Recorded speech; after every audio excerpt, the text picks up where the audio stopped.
जय श्री राम दोस्तों, आज हम भगवान गणेश जी के बारे में जानकारी प्राप्त करेंगे, इसीलिए वीडियो के अंत तक बने रहे। 1 गणेश जी का जन्म। 2 भगवान गणेश का सिर किस वजह से कटा। 3 गणेश जी की 10 दिन क्यों पूजा होती है। 4 गणेश और कार्तिकेय के बीच के क्या शरत थी। गणेश जी का जन्म सतयुग में हुआ था।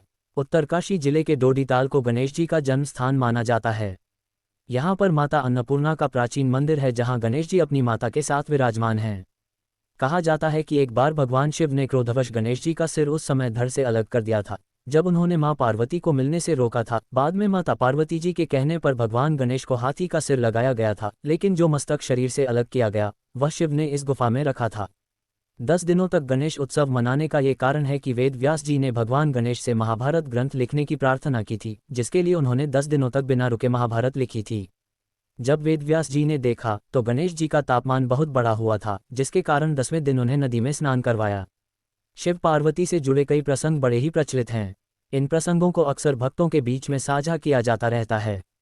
आज हम भी आपके लिए एक बड़ा ही रोचक प्रसंग लेकर आए हैं। इस प्रसंग में उस घटनाक्रम का उल्लेख किया गया है जब शिव पार्वती ने अपने दोनों पुत्रों कार्तिकेय और गणेश की परीक्षा ली। इस प्रसंग की शुरुआत उस वक्त होती है जब नारद जी कैलाश पर्वत पहुंचे। नारद को देखकर शिव जी ने उनसे आने का कारण पूछा। नारद ने कहा कि वे उनके दर्शन के लिए चले आए।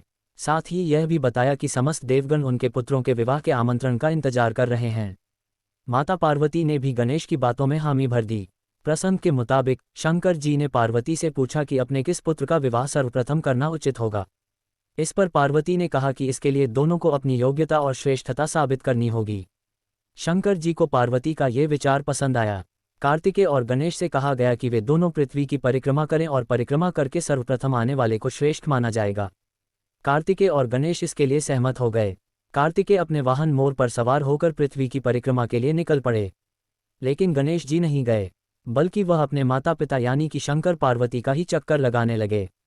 गणेश जी ने कहा कि जन्म धारण करने वाली प्रत्येक संतान के लिए माता पिता पृथ्वी नहीं बल्कि त्रिलोक समान होते हैं।